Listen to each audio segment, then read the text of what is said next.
Hello everyone, my name is Jalen Vega, and today I'm going to be teaching you a little bit about religion and feminism in the United States.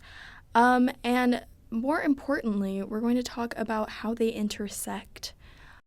So, our book, Religion and Politics in America, talks about feminist viewpoints and critiques of religion through a feminist lens in three important phases. The first was during the late 19th and early 20th centuries when we first see feminist movements come up in history. The second is in the 1960s and 70s with the big counterculture movement obviously occurring. And the third is the 1980s to now. So typically, there is one event that kind of kickstarted the entire feminist movement in modern history, and that is the Seneca Falls Convention of 1848. And basically, the essence was that there was these five women, Elizabeth Cady Stanton, Lucretia Mott, Mary McClintock, Martha Coffin Wright, and Jane Hunt. They came together and to discuss civil rights and social rights as an entire whole. So they talked about abolition, they talked about religious reformation, they talked about women and the household, education, politics, like everything that they were told to basically keep quiet about, they discussed. And they came together with like-minded women to create basically this declaration exhibiting all of these feelings. And this declaration was called the Declaration of Sentiments. And it basically was a play on the Declaration of Independence. And it was them criticizing how the United States operated during the time and saying that they were constitutionally granted all of these rights as legal U.S. citizens. Basically, this convention was the catalyst of the entire feminist movement. It was the first big event where we see pushback to social norms and traditions, and ultimately would pave the way for the movement as a whole. Additionally, where does religion play into this? Many of the women who kickstarted this, such as Lucretia Mott and Martha Coffin Wright, which they were sisters, by the way, were Quakers. And throughout time, we see Quakers as being a very tolerant religious organization in the 1800s, 1700s, when they first came over to America. They're very peaceful, very just let me do my own thing, emphasis on just equality for all versus other denominations of Christianity that we see that were a little bit more, there was an emphasis on spreading the gospel. So they were a very tolerant society, and yeah, this was kind of the framework for the Seneca Falls Convention. So flash forward a couple of years, and we're in the late 1910s, early 1920s, and of course, through activists like Elizabeth Cady Stanton and Susan B. Anthony, women get the right to vote through the passing of the 19th Amendment in 1919. And this was big for women, of course. They got the right to vote. They were granted. It was a big step in the feminist movement. However, it was not for all women. Oftentimes, history was like, all women was just granted magically the right to vote, but this did not include women of color, women of disability, women of all that didn't fit the framework of this, white Western society. Nonetheless, women were granted the right to vote with the 19th Amendment, and through this, we kind of start another boom of pushback and defiance of these traditional gender norms. So as, the early revolutionists were put an emphasis on women and their role in the household and how they are to act in society. In the 1920s, we see the flapper enter the social environment. And the flapper was basically everything a man did not want his wife to be. She was loud, she partied, she wore revealing clothes. There was this rejection of modesty, and to live life very full and colorfully and to do what she wanted to do. There was this rejection of purity, all things that were very to men. No longer were women being these quiet people in the corner, but they were standing up for themselves. And this kind of translates into the 1930s and 40s, where we see women take a place in the war fields, where specifically in World War II, we see women take a big stand in providing for, like, being in factories and also rationing with men and all of these other supplementary and supporting roles in the war. We see the icon Rosie the Riveter being a emblem for, again, this like strong, independent woman that doesn't need a man. But I kind of want to bounce back a little bit to the 1930s with the Great Depression. So during this time, we see a lot of religious groupings help, actually, during the Great Depression, with many groups emphasizing poverty and nurturing for those who cannot provide for themselves. And we see this with groups like the Catholic worker movement. A lot of religious movements, and specifically like nuns, if we want to talk about women in society, there was a big supporting role they played during the Great Depression.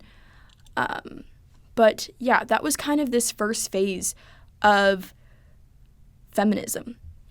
We saw, obviously, the beginnings of it with 1848, the Seneca Falls, with Elizabeth Cady Stanton, Susan B. Anthony, to this transition in the 1920s with the right to vote, the women's suffrage movement, flappers, to the 1930s with religious groups like nuns providing for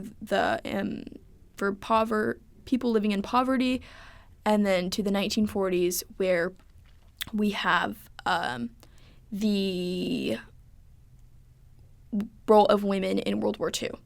So that's kind of the closing part of this first chapter and phase of the feminist movement.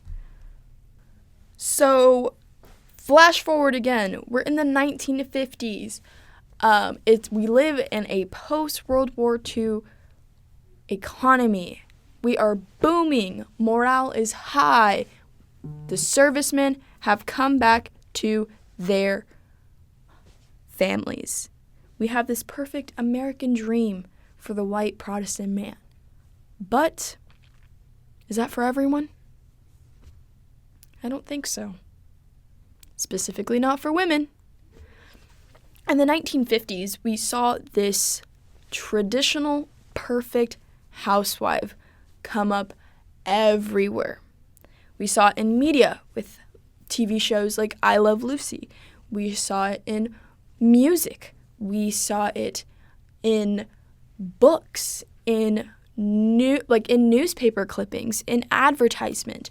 There was this big emphasis on perfectionism, on conformity, on I don't even want to use the word unity in that essence, but there was a very strong connection to have this perfect ideal life, on the nuclear family, on the perfect cookie cutter home. And so because of this, we kind of reverted back in the 1950s after this time of such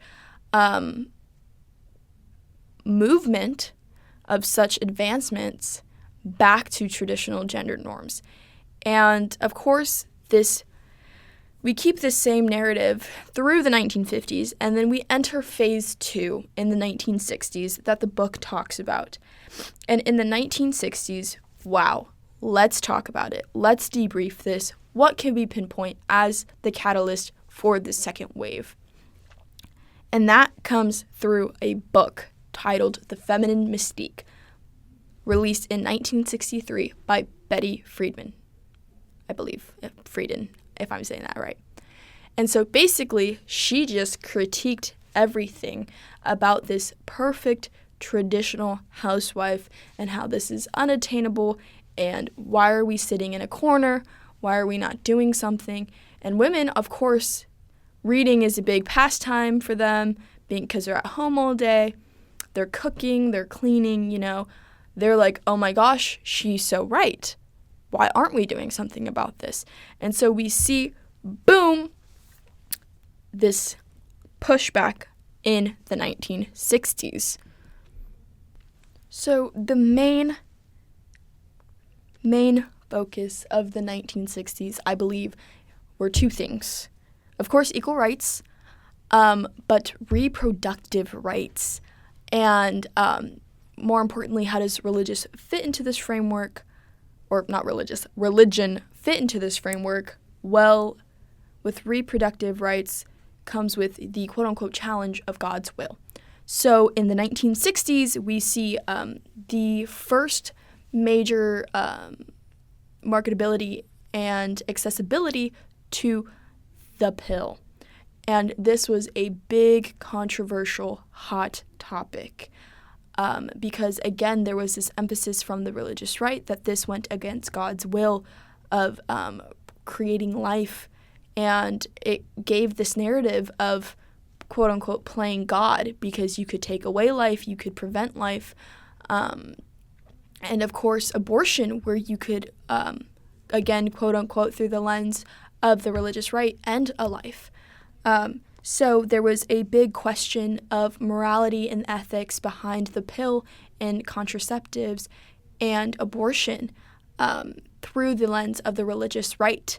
But with that perspective, you also had the opposite with more progressive viewpoints, such as those similar to Betty Friedan and Women in NOW, which was the National Organization of Women, and just very young women in general who were on the pill and who did want to exercise those rights that were given through Roe v. Wade.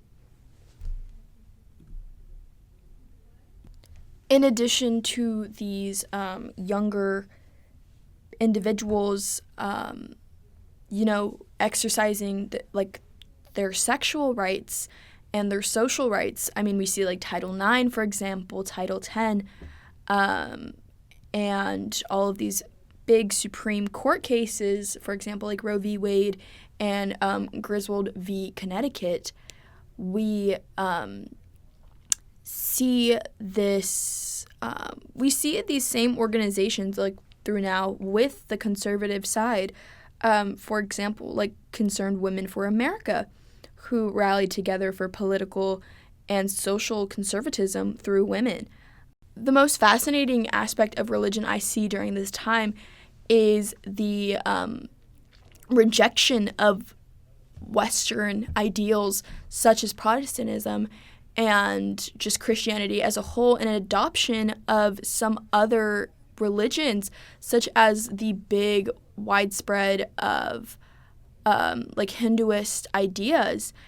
Similarly, we also see the kind of, I think this was more in mainstream media that we saw with like the Beach Boys and the Beatles and other groups. But in addition to that, we also saw a little hotspot of cultic ideas, such as, with, of course, the most popular was Manson and his children. But again, this doesn't play necessarily so much into feminism directly, but just as the entire social environment and political environment of the United States, that we saw a lot of religious ideas come up through the 1960s and 1970s that were very different than the narrative that we'd had in the past. Similarly, too, with like civil rights leaders such as Malcolm X, who was a part of the Nation of Islam. So there was a lot of just diversity through religion in the 1960s that indirectly and directly affected the feminist movements during this time. I think it was just a lot of critical thought was happening and a lot of challenging of traditional ideas and norms that, were some of the influential factors of the movement as a whole.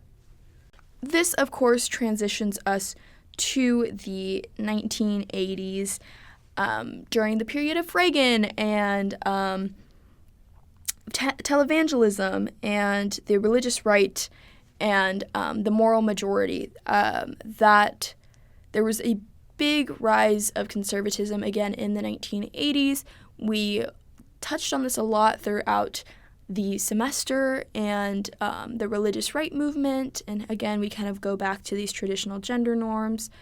And that kind of translated to, we're going to kind of skip a bunch, but to now, we're seeing a direct parallel between Reagan and Donald Trump, their presidencies, how they're viewed as this savior-like messiah for the religious right, and how they're using this platform of Christianity to promote their political ideals and their mission, which I find to be very fascinating. And going back to the feminist movement, we see, in the mid-2010s, the rise of the Me Too movement, and survivors of assault and rape coming out saying, hey, you're not alone, this is what's going on. And then, of course, in most recent times, the overturning of Roe v. Wade and how we see, again, our society kind of secularism, there we go, is being challenged again in terms of, issues such as Roe v. Wade. But yeah, those were kind of the three phases of feminism as we know it today.